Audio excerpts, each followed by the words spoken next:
ఏ place కా place బాగా set అయింది. ఏ మూల ఏ వండాలో అవన్నీ కొలత ప్రకారం బాగా ఫిక్స్ అయ్యాయి. ఏంటి ఒళ్ళెలా ఉంది? నీదా? చెప్పుతో కొడతాను.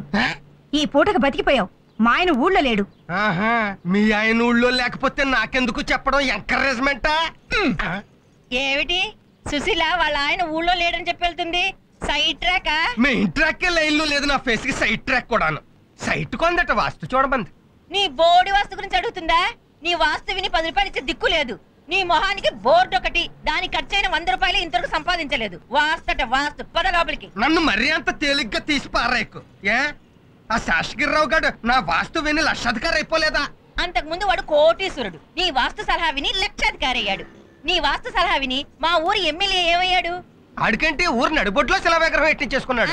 టెర్రరిస్ట్ చంపేశాక. అది సరే గాని నీ వాస్తు మీద ఎంత సంపాదించావు చెప్పు నాకు. ఏమో నాకేం గుర్తే, వచ్చింది వచ్చినట్టు అదిగో శబరిమలలో ఏనుగును మేపడానికి సరిపోయినట్టు ఈడికి సరిపోతుంది. చిచి, కన్న బిడ్డను పట్టుకుని ఏమిటా మాటలు? కన్న బిడ్డ కాదాడు, కొన్న గ్రైండర్.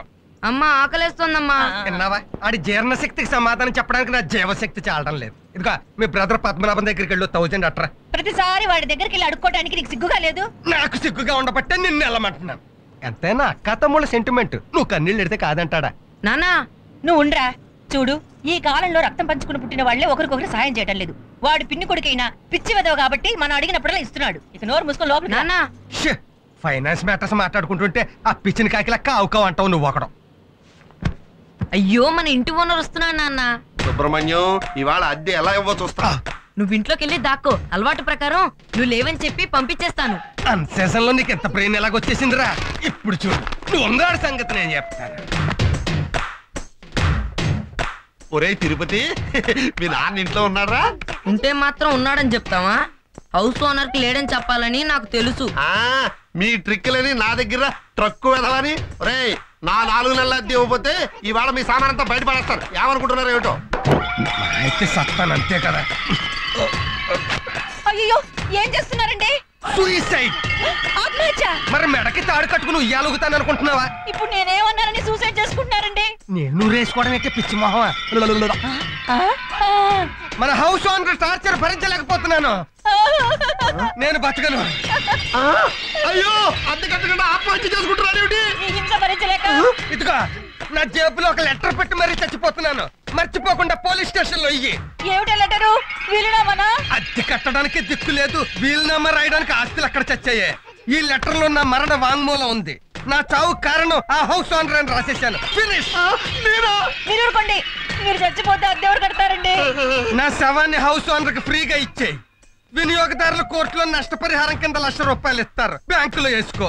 నేను చచ్చాక సూసైడ్ హౌస్ అని ఇంట్లోకి అద్దెకి దిగడానికి ఎవరు రారు. నువ్వు హ్యాపీగా ఉండు. నేను అప్పుడప్పుడు వచ్చి ఇంటి కప్పు నుంచి తొంగి చూసిపోతా. కప్పు ఇదిగో సుబ్రహ్మణ్యం, నేను అద్దె కోసం రాలేదు. ఇంటి కప్పు కారుతోందన్నావు కదా, బాగు చేద్దామని వచ్చాను.